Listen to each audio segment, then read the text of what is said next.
Oli mulabi mulungi akyekuumidde ku muzungu David Kadongokamu music analyst. Nkwebaza egyo gyonna gy'otuuseeko engalo ti Mukama Katonda yeebale okubanga akusobozesa okubanga okola emirimu egyo. Kale mwebale nnyo mwebalire ddala abangoberedde okuviira ddala olunaku lwe natandika okubanga mpeereza emirimu gino n'okutuusa olunaku lwa leero. Mwebale nnyo okwerekerezanga data, okwerekereza obudde bwammwe n'ebirowoozo byammwe eby'enjawulo. Waliwo abateeka mu ssente, nammwe mwebale nnyo mwebalire ddala. Naye okusooka kwa byonna nsaba neebazeeko abantu abatambudde nange mu nsonga ez'ensimbi, kubanga ebintu bino tubikola naye biri very expensive. Mwami Charles Mubiru Kikaya College School bambi weebale nnyo weebalire ddala okulaba nti omulimu guno guyimirirawo. Mwami Kanaakulya Wumalu weebale nnyo weebalire ddala. Mukyala Tamale Joeria weebale nnyo weebalire ddala. Mere Dambisha weebale nnyo weebalire ddala. Mukyala Nakyeyune Maria weebale nnyo weebalire ddala. Mukyala Kirabo Gift wa Gift weebale nnyo weebalire ddala.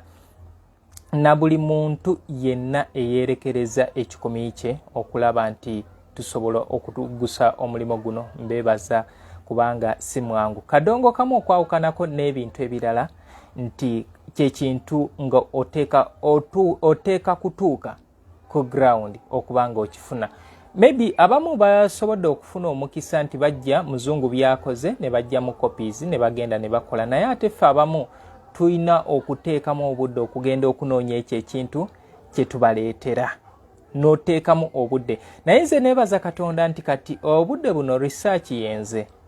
Research yanoonya sinze anoonya research, kubanga ndowooza waliwo omuntu gwe twabadde naye nga nkola eyo gundi ya Christopher Sebadduka n'ambuuza ebyo bijjawa, naye mugamba nedda, buli kintu w'okyagala nakyo kikola ki? Kikwagala. W'oyagala ekintu nakyo kikwagala. Kale ebbanga lyonna lyemaze nga ngoberera ekintu kino, njagala ekintu kino nakyo kinsemberedde. Bantu bange nsaba mbeebaze mwenna abaliko, naddala abanyiga eppeesa lya follow.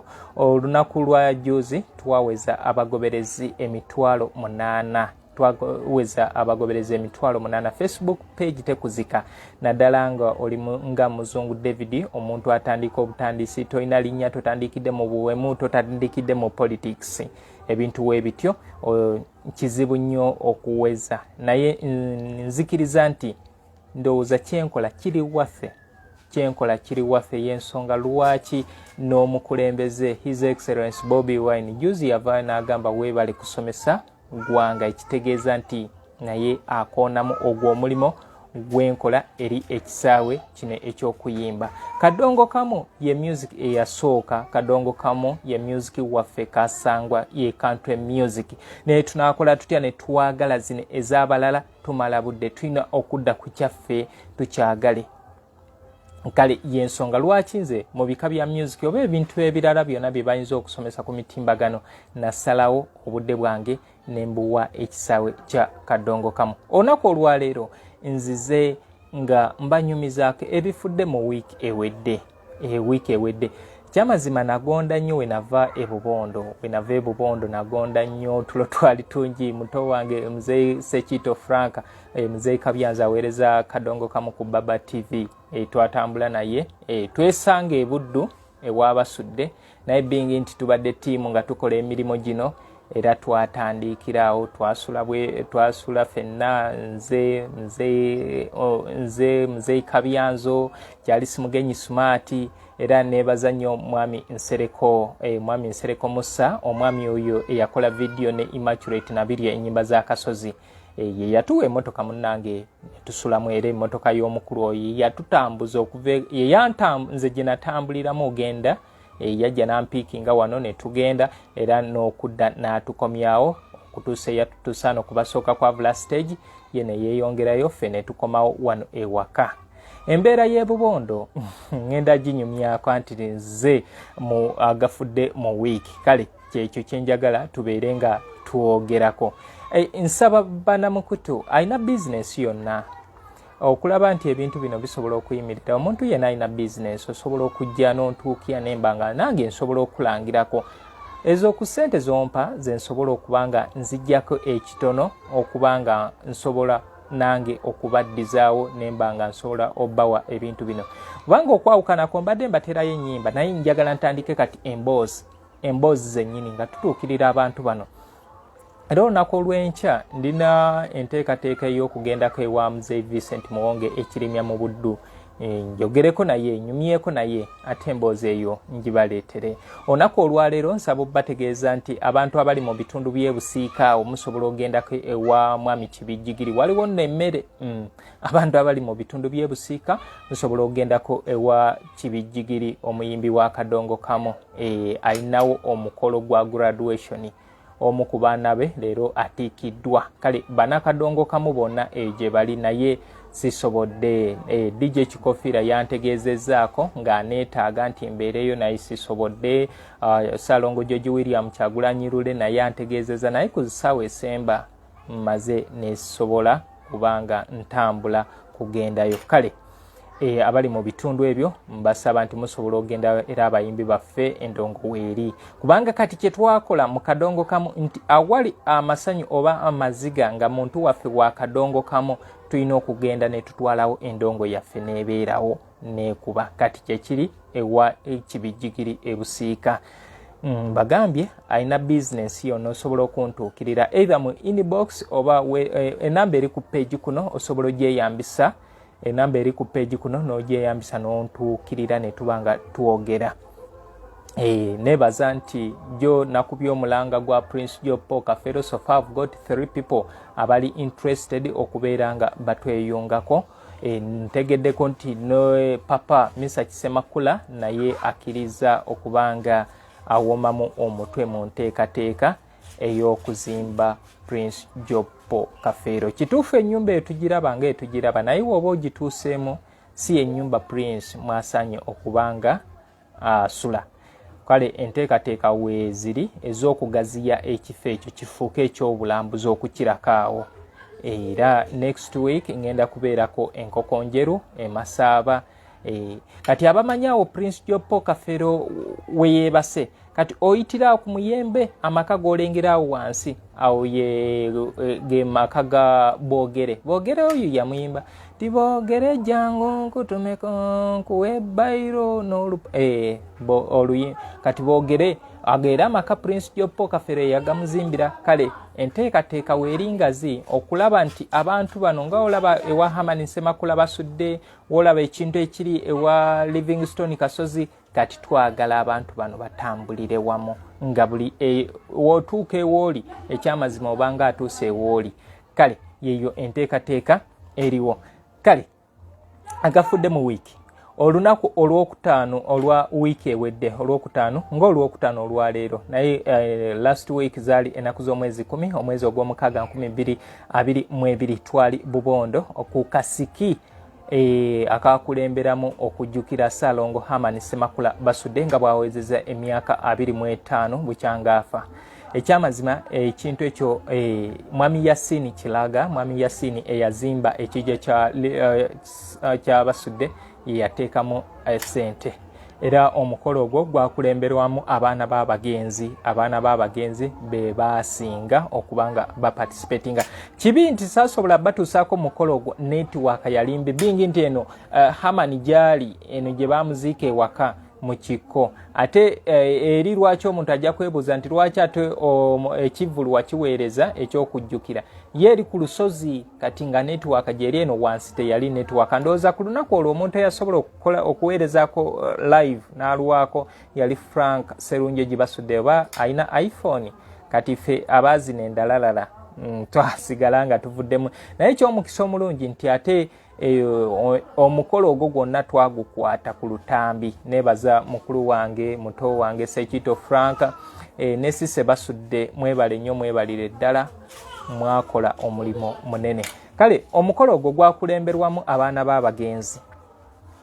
b'abagenzi Nansubuga Diana okuva ewa Livingstone Kasozi yajja n'ayimba ennyimba eza kitaawe era nga ayambibwako ne Mwami Nsereko Musa. Mwami Nsereko Musa be baana abato abali mu Kampala Music Stars ey'omugenzi Livingstone Kasozi era be bamu ku baana abaali batwalibwanga abaana ba Kasozi, oyo Livingstone Kasozi, mwami Sebambulide Patrick, oyo Mathias Mulumba Walukaga, Pastor Iga Augustines, abo bonna baali eyo. Waliyo Isaac Segane, bonna baali baana boyo. William Kibuuka baali baana mu Ndongo, Fred Seremba baana mu Ndongo, baana ba Livingstone Kasozi. Kale bwatyo omukulu Nsereko Musa yaliwo nnyo. Then omwana amanyiddwa nga Kafeero Junior. Kafeero Junior yaliwo kulwa Prince Job Paul Kafeero, era yajja n'ayimba ennyimba za Kafeero ez'enjawulo. Yajja n'ayimba ennyimba za Kafeero. Then ne Katende yakulemberamu ku ludda lw'Abasudde. Nalabako Namakula Basudde yaliwo n'ayimba abakungubazi n'ennyimba endala.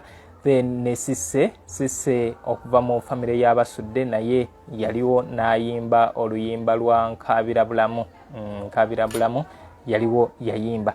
Then mikwano gya Hamad Semakula Basudde be yakolanga nabo nalabawo muganda we Thomas Batenda Serunjoji yajja n'ayimba n'okutusanyusa. Waliwo Sylvester Busulwa yaliwo, waliwo omukulu Hassan Sebandeke Ndikeddibu. Omwami oyo yaliko mu Nairo Sky era yaliko bba wa Robina Nakisozi naye yaliwo ya performinga. Geoffrey Semanda Kabula Datuguddemu okunyolwa naye yaliwo era na performinga oluyimba olwo n'ennyimba ze endala. Then n'abawagizi nzijukira mwalimu mulyowa John Bosco. Mulyowa John Bosco aweereza ku Bukedde TV naye yayimba ndowooza ennyimba zaalinga bbiri. Yayimba Mukyala Mugerwa era yeyaggulawo yayimba Mukyala Mugerwa. Then n'atuyimbira n'oluyimba lwali Akyalina nnyo not Akyalina nnyoko, yayimba luyimba ki Mire na Nnyondo. N'abantu abalala bajja nga bayimba. Ekyamazima twali mu kivulo ekyo ebintu bingi abantu bye mutaalaba. Era nzijukira waliwo omwami omu namupostinzeeko wano ng'agamba nti legacy ya Hamani Semakula Basudde efa. No, twagala abantu bano naye nsaba kino tukiteeke ne mu ndowooza nti abantu bano balina zi famire zaabwe gye bava. Abantu bano baali ba breadwinner mu maka gaabwe. Toyinza kwagala Basudde kusinga mwana gwazaala. Toyinza kwagala Basudde okusinga omukyala gwe yaleka. Toyinza kwagala Basudde kusinga maama we. Toyinza kwagala Basudde kusinga muganda we. Abantu abaali bamanyi Basudde kyabatuusaako. Kati kino ekivulo ekyakolebwa, omudongo obadde oyagala tumujjukire nga tukuba blooka. Ekyamazima at times nga tukomentinga we should reason. Era kyemanyi sente ezaava mu kivulo ekyo kuliko paati eyagenda mu maka g'Abasudde. Kati oyinza okuba kuno ntera nnyo kigamba wemba mbuuseeko nti oli kuno olasana oyasama naye Hamani Semakula Basudde mu famire ye wali otuteyo ki? Kale oyinza okuba watwalayo omutwalo, olowooza omutwalo ogwo gwe watwalayo gwe bakyalyako? No, kyekyo kye bagamba nti omuntu walekawo legacy, walekawo ebintu bye yakola bisigala biriisa famire. Kati tugeze ekivulo ekyo bayinza okuba bagamba nti okay, tubaguza obukadde 10 ne baziwa famire ya Salongo Hamani Semakula Basudde. Omanyi kyezisobola okukola? Naye wano tusobola okubeera kuno ne tukuba Basudde yasinga naye nga muganda wange toyina yadde 10 kyovaamu. Se ebintu ebimu nze nsaba nti bino obirindanga nga bituuseekaawo n'ogamba no tekijja kolebwa wano waffe, naye nga tekikoleddwa wammwe nsaba kkiriza nti omuntu oyo aynako abantu balina. Era omukolo gwali successful not until nga bukya kino ekyana Kikatende ekyo ekiyimba ennyimba z'Abasudde. Kikatende ekiyimba ennyimba z'Abasudde kyatuuka ne kigobebwawo. Era ekintu ekyo kyakyankalanya nnyo abantu abamu ne batuuka n'okugira okudduka ne baddayo ne batagira ku kivulu kyennyini. Ekintu ekyo ndowooza kyali kibi kubanga bwe babanga basobola okubanga bamukkiriza ajje n'akulemberamu n'akola ki, siraba nsonga lwaki yali agobwa. siraba nsonga lwaki yali akola ki zo omanyi era neza Franka Serunjogi ku mabbali ne mugamba Franka ebintu ebimu tulina obikwatanga abazadde kati naawe oli muzadde naye kulemberamu abafamile tutereere bulungi nzijukira ebigambo ebyo okwogera ne Franka and Franka muto wange nkwebaza weebale nnyo weebalire ddala okwolesa obugunjufu omwami oyo ekyamazima alabika ne waali akyali mukoowu kubanga ng'omusanga n'omusanga ali alina okuwerukaminga onawerukaminga oli akole ki ebintu weebityo kale bwekito ekivulu kyagira twakikomeekerezayo ku ssaawa nga 9 ne tutandika abaasobola okufuna we beebaka ne beebaka then ne tukola ebintu ebirala kumakya okuva ku ssaawa 4 twalinawo okusaba mu maka ga omugenzi Haman Ssemakula Basudde era eyo y'emmisa esoose okubeera mu maka ga Haman Ssemakula Basudde ekyewuunyisa nti obadde okimanyi nti Haman Ssemakula Basudde mu kuziikibwa kwe yaziikibwa n'ebyonoono bye kubanga batugamba mu ddiini nti omuntu we bamusabira ebibi bye obw'olumu biba bikoze eki bimuvaako kubanga wabeerawo okwetonda nga beetondera Mukama naye Haman Ssemakula Basudde bambi teyaziikibwa era waliwo ebyali bigambibwa mbw abaamuziika baali bava Gaba nedda tebaali tebava Gaba naye ekyo okwagala maybe nti abantu baleme gamba nti ki omwami eyayambala ebyambalo okusabira Haman Ssemakula Basudde yali munakatemba abagoberedde katemba ono omwami oyo yalinga nnyo awo ku Pride Theatre mwami Bob Kabindi Mpiima woba kwoli nsaba woba kwoli oba wonalaba ebintu bino neetaaga komenti yo mwami Bob Kabindi Mpiima wali mu Pride Productions era wali musaale nnyo mu nteekateeka eno ne mu kuziika paka waliyo omwami gwe baamuyitanga Kafeero omwami oyo yabeeranga ng'atambula n'ebisulumuzo ng'abiteeka no ku mpale byalinga bingi yoyo omwami eyayambala ebyambalo n'asabira Haman Ssemakula Basudde teyasabirwa banaddiini oluvannyuma lw'emisango giri gye nabanyumizaako gye baali bavunaana Haman Ssemakula Basudde yensonga lwaki tebaakola ki tebaamusabira era ndina akavidiyo kentera obazanyirako ebyali mu lumbe lwa Basudde nga batuma Haman batuma gundi Fred Sebata agende yeyazike amasefuliya n'amasefuliya ago baagaba mma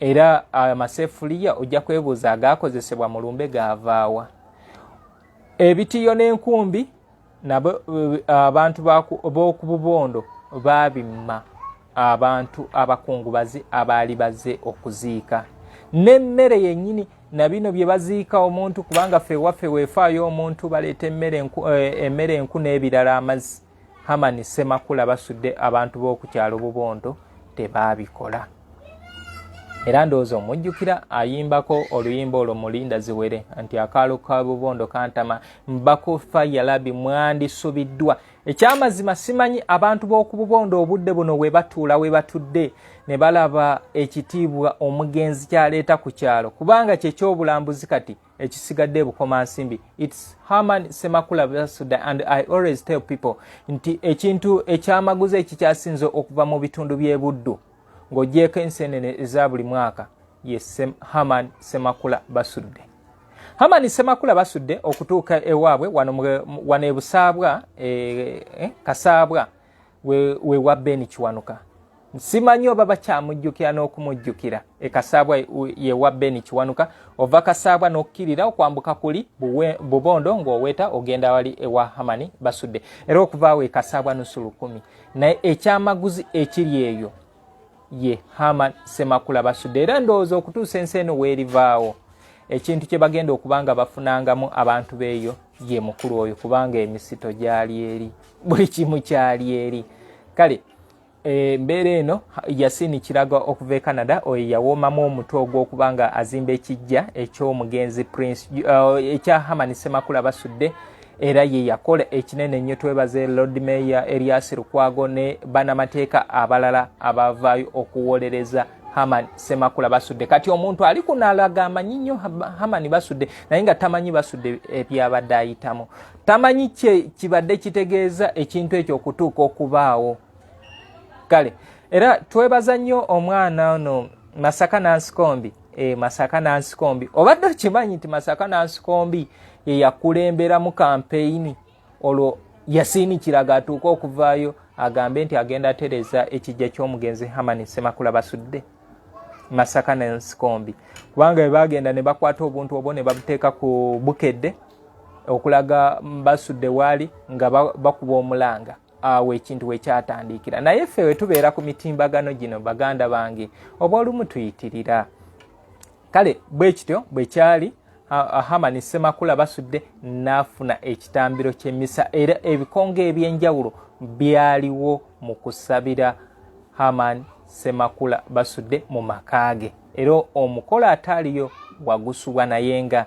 kyekyo kye tuyita ekitiibwa nange neebaza jjajja Dimiti ndowooza omulundi gwange ogwokubiri yaddamu n'ayogerako nange nga neebaza omulimu gwe nakola 2016 nalabye oyo gaayi mwennyini oba mwesezi ng'agamba who are you stupid biki nga nvuma naye ndowooza mu 2016 ennaku z'omwezi nga 11 nakulemberamu bannange nga kyenjenzije mu Kadongokamu nga Kadongokamu okutandiika ebintu bino ndowooza ennaku z'omwezi zaali 14 ogwokuna 2016 kati nga wakayisitawo omwezi nga gumu n'ekintu ne tukola ery'ejjinja ery'okuteeka ku malaalo g'omugenzi Hamani Semakula Basookakwavula era wogenda yeebubondo ewa Dimiti ogenda diraba Muzungu David ye yakulemberamu kati gwe munange oyinza okuba wano naye nga tolina kintu kiri remarkable odda kuddatawo odda ku muliro gunoolasana kale kyekyo ekyali ebubondo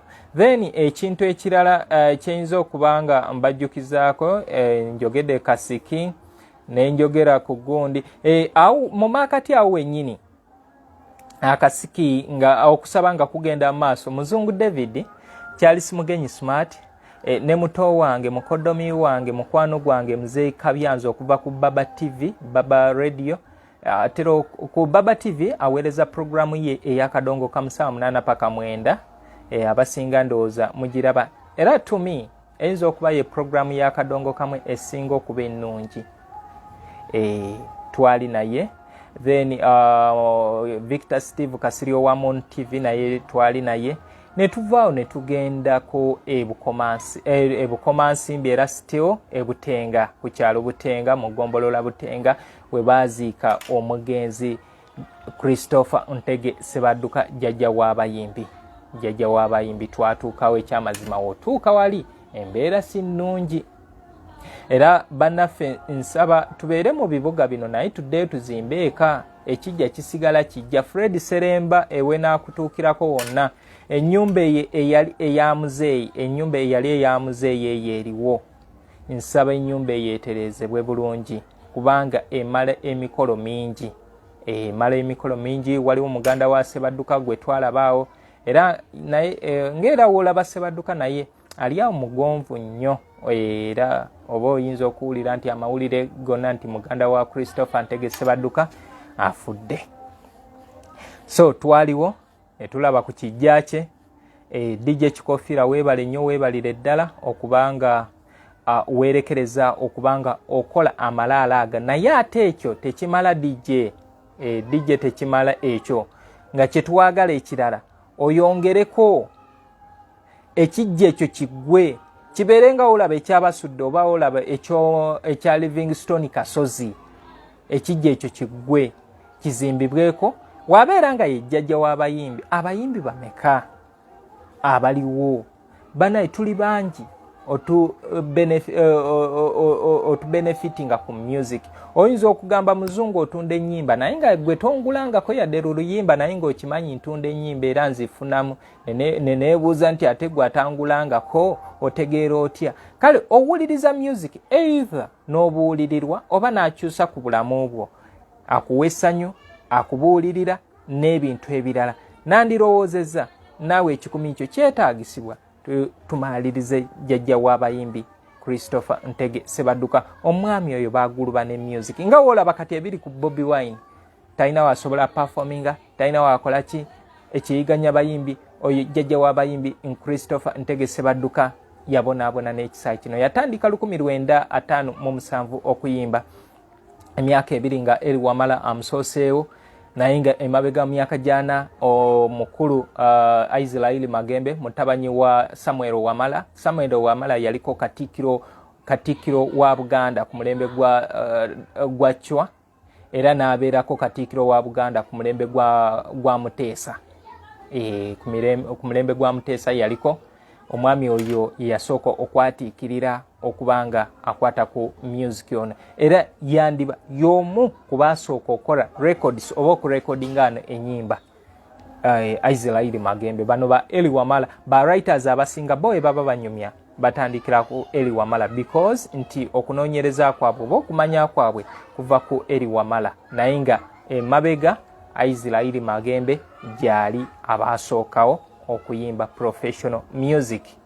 Mu kibiina kye ekya Abdonian Club yaliko Kenya, n'abeerako Congo, era Israeli Magembe yasooka okuleeta n'abakongo okubeera nga baperformingira ano. So jjajja w'abayimbi Christopher Ntegese Badduka lwaki ayitibwa jjajja w'abayimbi? 1978 waafunira ekitiibwa ekya jjajja w'abayimbi nti Eli Wamala eyasooka mu kisaawe gwe tuyinza ogamba nga aze n'oluyimba lwe na butono ddaali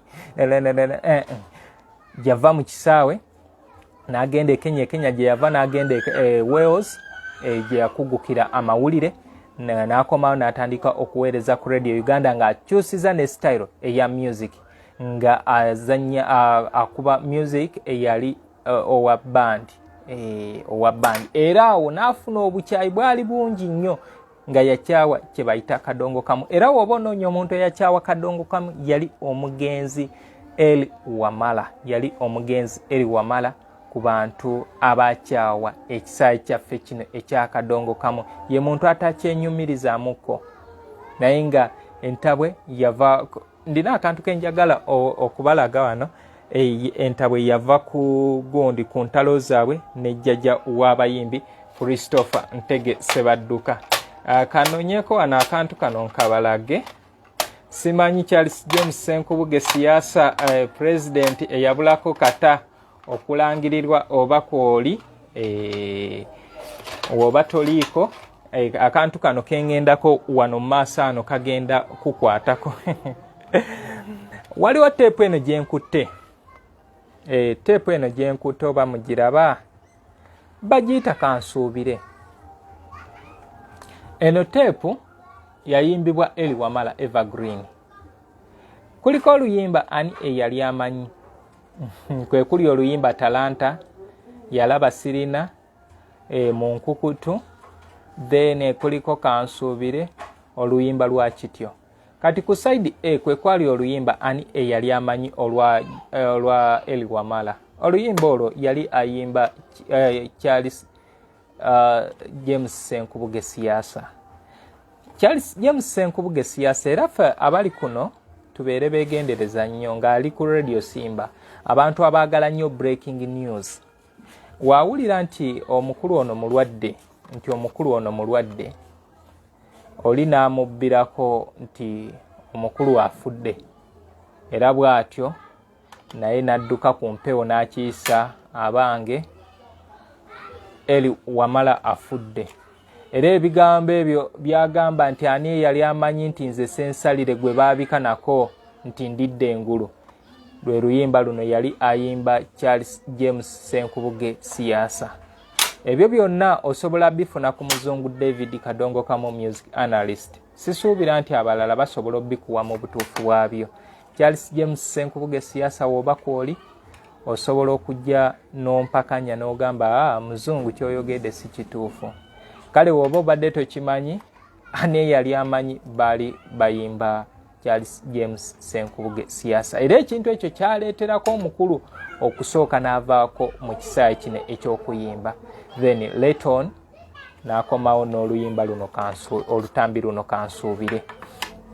kale mbadde nkyali ku jjajja w'abayimbi Christopher Ntege Sebadduka nti abasajja bayiganyizibwa nnyo ekisaayi kino eky'okuyimba nga Obote abayiganye era bw'atyo mu mwaka gwa 1980 yatuuka okubeera nga ojjukira yali amukubye ennyimba nnyingi ye muntu eyayiganya Obote ng'akozesa music teyakozesa nti politics teyakozesa mundu naye yakozesa era bino tuwulira Bobby biki teri muyimbi eyayiganya omukulembeze w'eggwanga direct nga woolaba omukulu jjajja w'abayimbi Christopher Ntege Sebadduka yayimba ennyimba nnyingi juzi nabateerayo eddaama eryacwa simanyi abasinga mbu ebigambo bingi baba tebaagala bisoma naye gye munaakoma kubanga temwagala kusoma n'okutegeera ebintu ebimu gye mugenda okusigalira kubanga nze mu bulamu bwange aboogera nange nyumirwa nnyo okuwandiika okusinga okwogera cause buli w'oligezaako okuwandiika waliwo connection brain yo omukono ogwo n'ebirala kati ngaffe abayize oluganda oluwandiika obukulu tuba twagala okupafectinga kale yo jjajja w'abayimbi twamulekeyo we twavaawo twasala ne tugendako ku kijja kya Livingstone Kasozi mu 1996 yafuna ekitiibwa the highest distinguished Dr. Livingstone Kasozi simanyi ekitiibwa ekyo oba bangi mubadde mukimanyi naye ng'ekyo munoonye ebintu bino mujja bifuna mu butuufu bwabwe eyali minisita wa health ow'ebyobulamu obudde obwo ye yamuwa ekitiibwa ekyo olwa ekintu kye yakola okubanga alwanyisa sirimu nga ayita mu music the pretty boy ekyamazima otuuka wali ekyabbogo era street eyo kwe bali bagituma Livingstone Kasozi Road bali kyabbogo kati Lwengo district ndowooza mu bijja by'abayimbi bonna kyekijja ekikyasinze okuba ekyebbeeyi kyekijja ekikyasinze okuba ekirungi ate nga bakyakizimba kubanga nafunye amawulire nti we bamala okukola ekkuba eryo obulungi ekkuba eryo bamala odikola baagala bazimbe museum ya Livingstone Kasozi awo wennyini ekijja ekyo okwawukanako abantu abalala kizimbiddwa famire nga kikulembeddwamu Sematimba Regan mutabanyi w'omugenzi Livingstone Kasozi mutabanyi wa Livingstone Kasozi yazimbye kitaawe naye ng'ekyamazima wotuuka ali naawe weegomba okufa singa nno obanga olina omuntu asobola okukolera ebintu biri obanga wategeka abantu beweesiga kubanga ennaku zino tetwesigwa kati kyekiri ewa Livingstone Kasozi nabo bazimba ekijja era nebaza nnyo Maama Florence Namanda we nakukubira essimu nti nzijja okukyalirako nakugamba nzijja ne mwami Nsereko weebale nnyo weebalire ddala wali Kampala no traveling the following day no traveling ku lw'omukaaga ku makya n'ogenda Buddu ekyabbogo ne tukusangawo weebale nnyo weebalire ddala banaye muyinza okuba nga abamu mumpisaamu amaaso naye nange ndina abantu abandabamu omugaso abampa ekitiibwa era namwandu wa Livingstone Kasozi famire ya Livingstone Kasozi ekyamazima yandaga omukwano wadde nga we twali Bubondo waliwo abaawulira obubi Muzungu David okuva e Bubondo ate n'agenda ewa Kasozi nze siriiwo kukola mpalana era alowooza nti ngenda amuwalanirako ng'owalana ne by'otategeera bali abasajja bali mu bizinesi ndowooza nakyo ndituuka ne nzija ne nkunyumiza bizinesi abasajja abo gye baakola era wajjiraba nga bizinesi eyo Walukaga ne Gundi batandise ogikola stanti zatandikira ku jjajja w'abayimbi Christopher Sebadduka ne zidda ku abakulu abasinga oziyitimusa ye Livingstone Kasozi ne Haman Semakula Basudde okukola stanti bwe bubadi n'oteekawo embeera naye ng'onoonya kuyitawo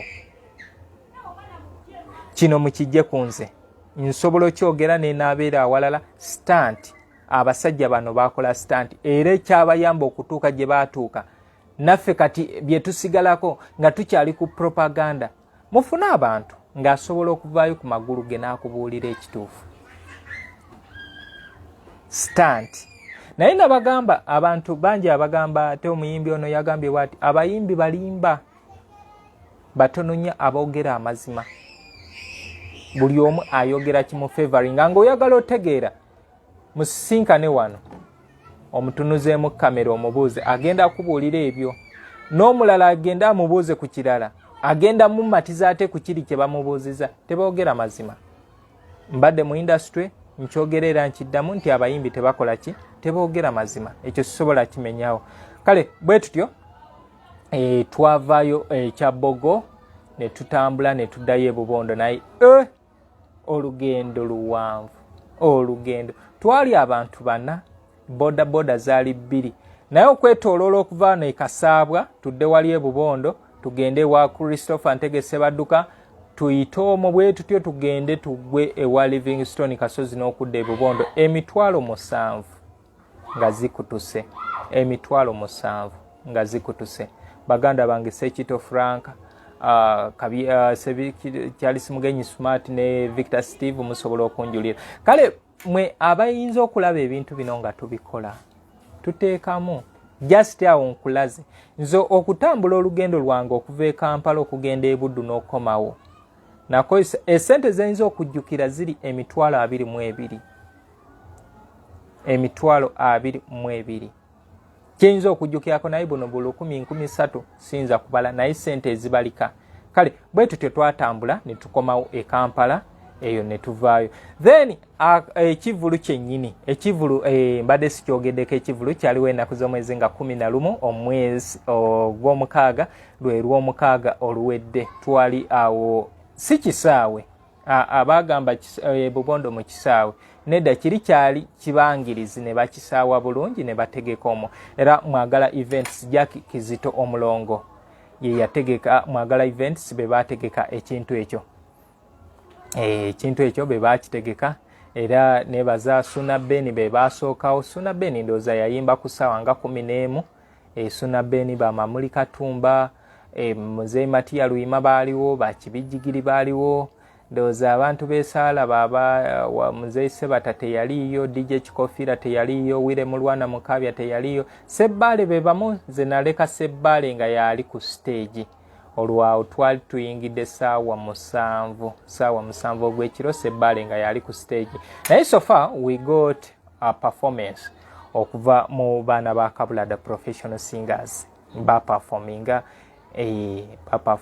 nalaba Robert Kagulire Senga Nantagwa yajja n'ayimba obufumbo n'oluyimba olwo olwa Mbatulidde era ekyamazima mu bantu bonna abaperforminga that day eyali performer w'olunaku yali omuntu omwo yali Robert Kagulire yabanywamu akendo Pamadina Nakiwala bayimba natwalaba Kabulada professional singers oyo Hassan Sebandekera yayimba Tom Serunjeji yayimba Aisha Nakito Nakatoba Sude yayimba Dr. Buwemba Basi yajja n'ayimba n'abantu abalala bajja ne bayimba nebaza nti nafuna omukisa okulaba ku mukyala wa Salongo Hamani Semakula Basudde mama Semakula Hamani naye yaliwo era omukyala oyo abalaba Hamani abalaba Walukaganga ayimba oluyimba lwa Monsendere yoyo omukyala omunene eyali mu black oyo yajja n'agwa mu kifo kya Walukaga yoyo omukyala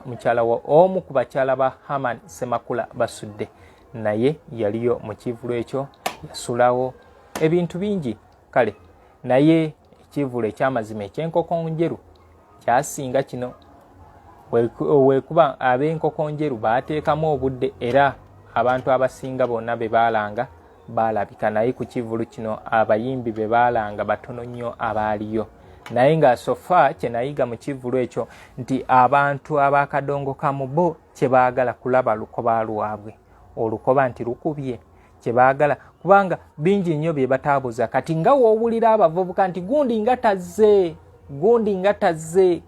tazze n'obutebe n'omaliriza nga bakoze ki Bubondo tekyaliyo naye nga abayimbi ku bayimbi abaatimbibwa ebitundu nga 65 tebyalabika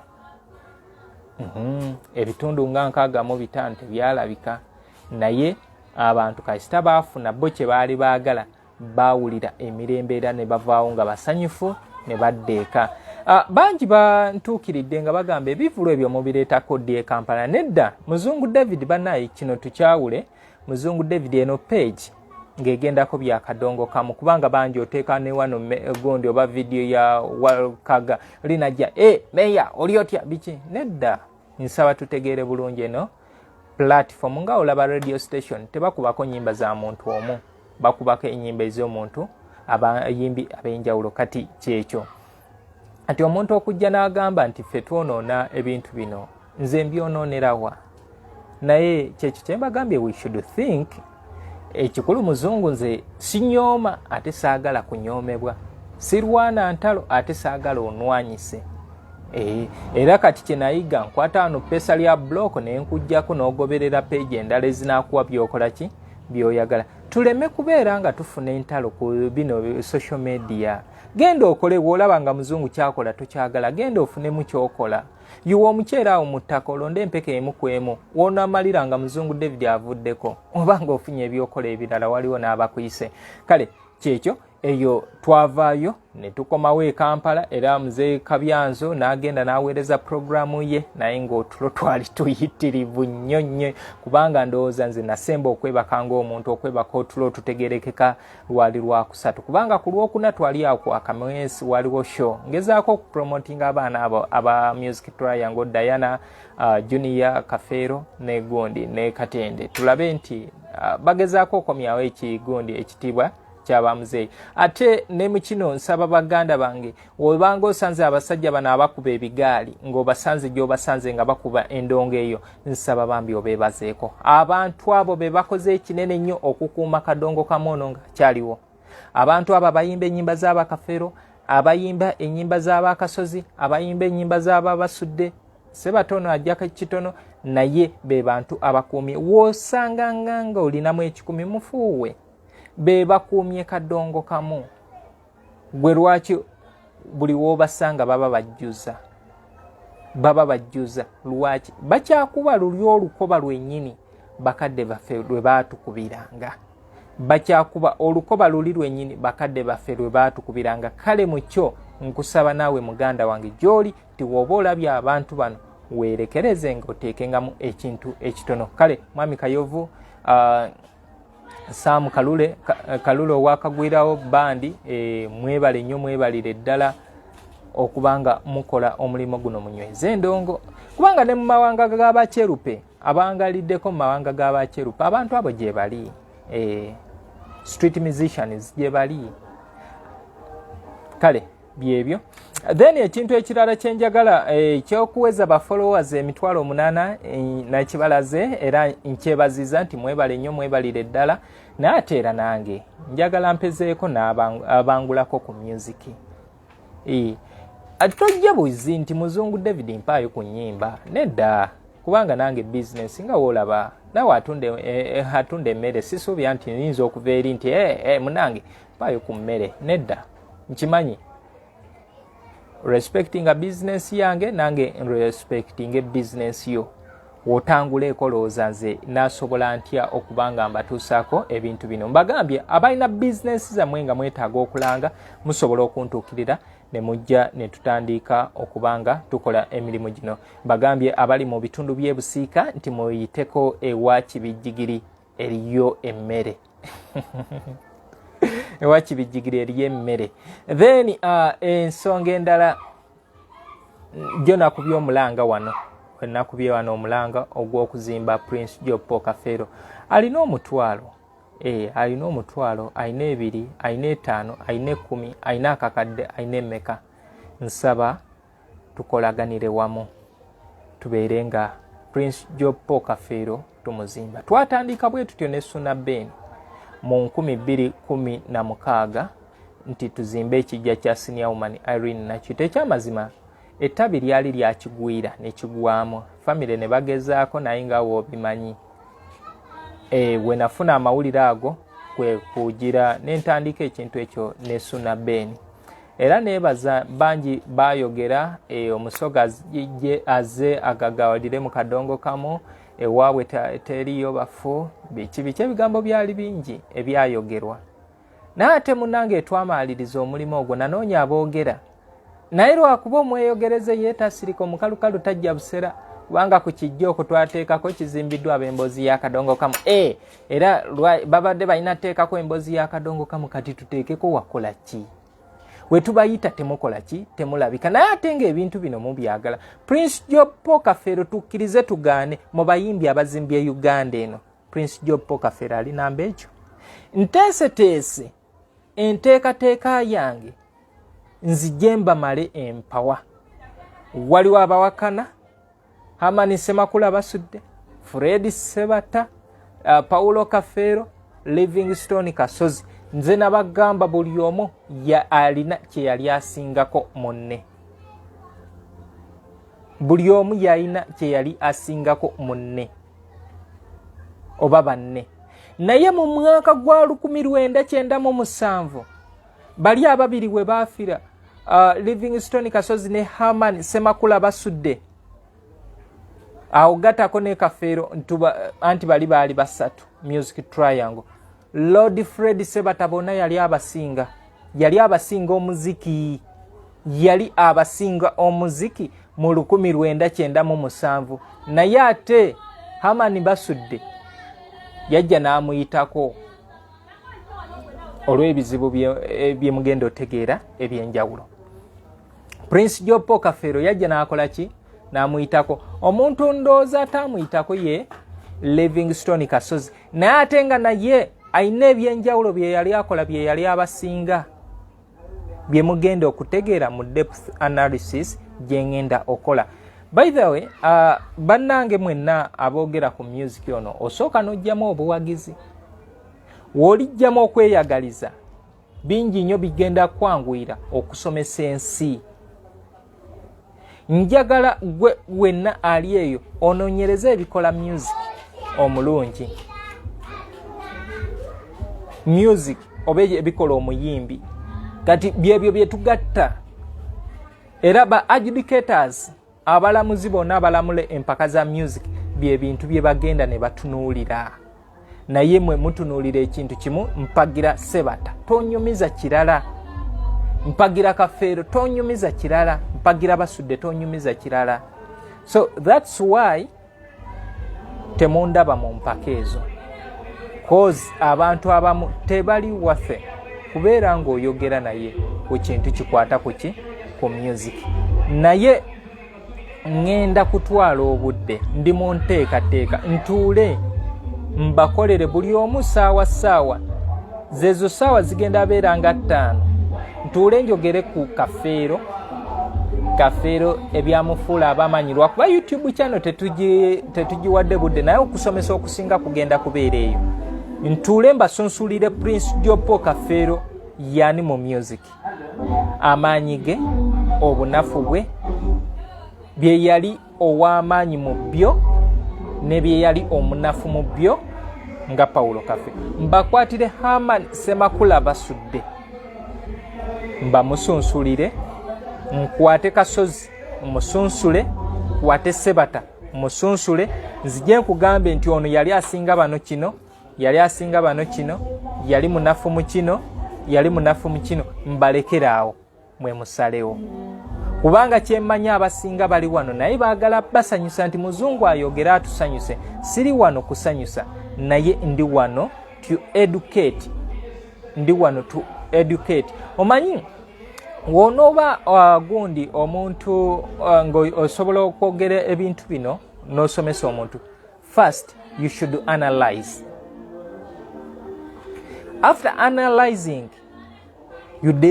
omuntu akijja mubeera kyangu okufuna obubaka ndowooza mu media bakiyita dissemination nti asobola okufuna obubaka mu ekyo naye abasinga we tuba twogera ebintu bino ebyo tetubigoberera because buli omu kati munnamawulire buli omu asobola okwogera ensonga ABCD naye nga nkugambye nti buli omu alina kyasinga munne era nga we natuula some years back n'abantu abalina empower mu kisaawe kya music ono wa Kadongokamu ku ludda olw'abakyala mukyala ki asinga okuyimba ennyimba za Kadongokamu. Twatuula bangi nga bawagira kubanga waliwo senior woman Irene Nakito, waliwo Alice Nabata, waliwo omugenzi Margaret Nampa, tikanse nenzengereko nzena nankerekejje then ne wabaawo omukyala Pros Nabigumira. Era nabasanga ng'emboozi yaabwe etambulidde ddala n'ebbanga, empaka zaabwe zigendedde ddala n'ebbanga, nga empaka ziri ku bantu aba babiri. That's senior woman Irene Nakito nani ne Margaret Nampa. Nno nga lwaki bawakana? Lwaki bakulembeza abo nti ba vocalists? Naye ne mbagamba music takolebwa ddoboozi kyokka. Basookakwavula teyalina ddoboozi. No. Basookakwavula teyalina ddoboozi. Basookakwavula yali muntu omunnyonnyozi, storyteller, ng'akunnyonnyola. Era mu kunnyonnyola wano tetulinawo muyimbi annyonnyolanga Salongo, Herman, Semakula, Basookakwavula. Yali muntu musizi wa kifaananyi, ng'akusiigira ekifaananyi. Kati nze ntuula ne mpuliriza oluyimba lwa Namuddu ne mpuliriza Priscilla, n'owuliriza n'akusiigira ekifaananyi eky'amazima ng'olaba Priscilla, n'oliraba ekkazi lyali kkulu bulungi nga bwatufu. Era we nafuna omukisa ne nsinkana Priscilla ngamba waawo bwe bayita art. Kati ne baganda bange bali era bo bennyini, ne baganda bange bali. Navaayo ne mbagamba omukyala akyasinza okuyimba Kadongokamu bamuyita Pros Nabigumira. Pros Nabigumira oyo muzirango Pros Nanyiti. Erya Nabigumira yali ayanukula baawe nga bamaze okwawukana olinga akuze oluyimba ndi mwenyinyaze ng'ayimba ono omukyala. Ono omukyala n'amuddamu ebigambo tebitta ebyo Nabigumira. Era Charles Sonko senior composer nga bali mu Nantalabika Gita Singers be bakola engombe eyo nejja neekwatayo. Music kuggumira.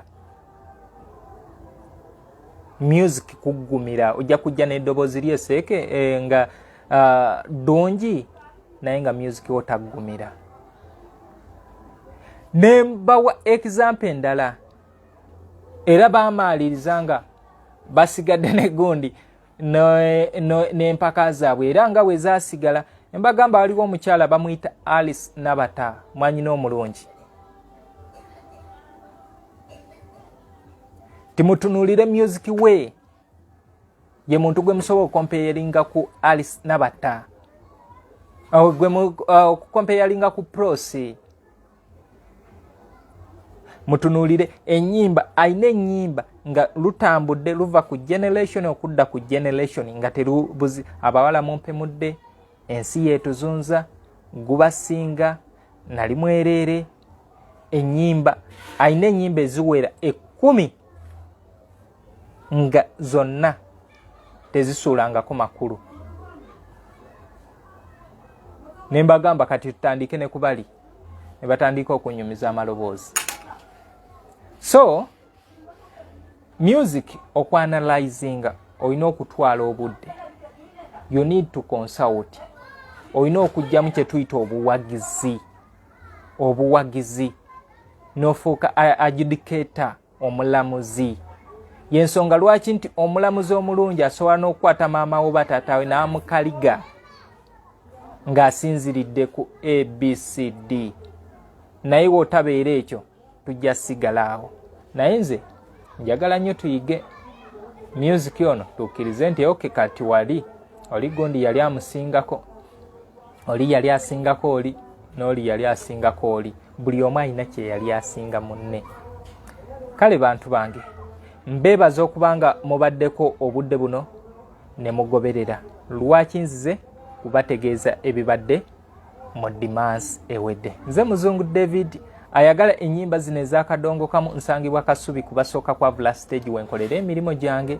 Ennamba eri ku page kuno ye ennamba yange gye nkozesa. Oluyimba wewe strong gye wange lwa nusu 5.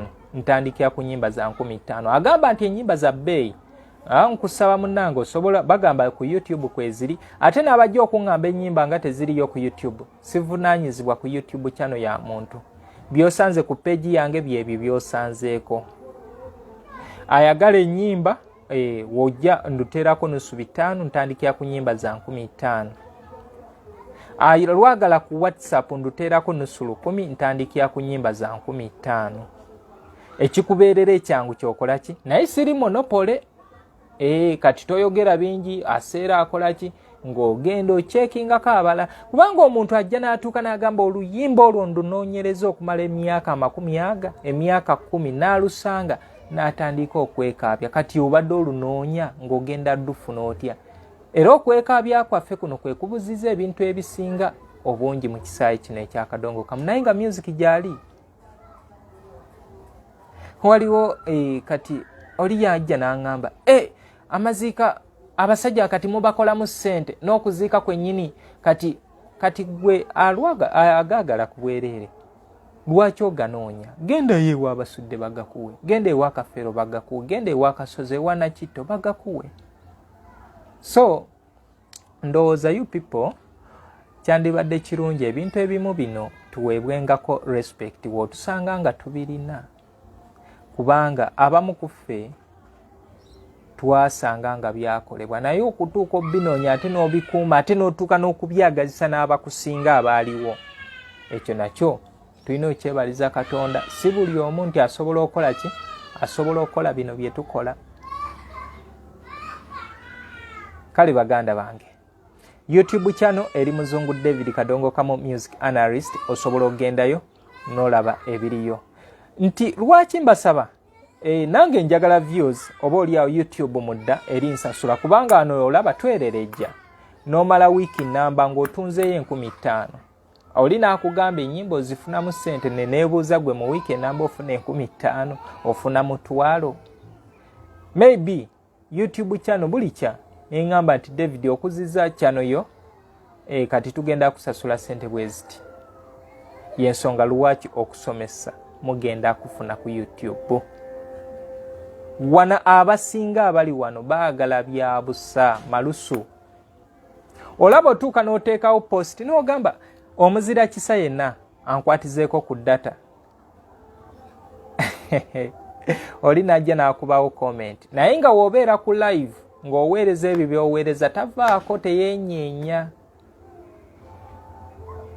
Kale bantu bange, Mukama Katonda wanaaba tusobozesezza leero tuyinza okubeera ne Friday dance party ekiro, then ku Sunday program tukenkuke Kadongokamu oba oliawo n'ebintu ebirala. Naye nsaba bantu bange olabanga omuntu ng'alina kyakola maybe nga okyetaaga obanga kyanjawulo muyambe wekibanga kisoboka. Naye bino muyinza okulema, naye nsaba tukwate ku kintu ky'enteekateeka y'okuzimba Prince Job Kafeero, kubanga twetaaganga otuuka nga wa bulambuzi.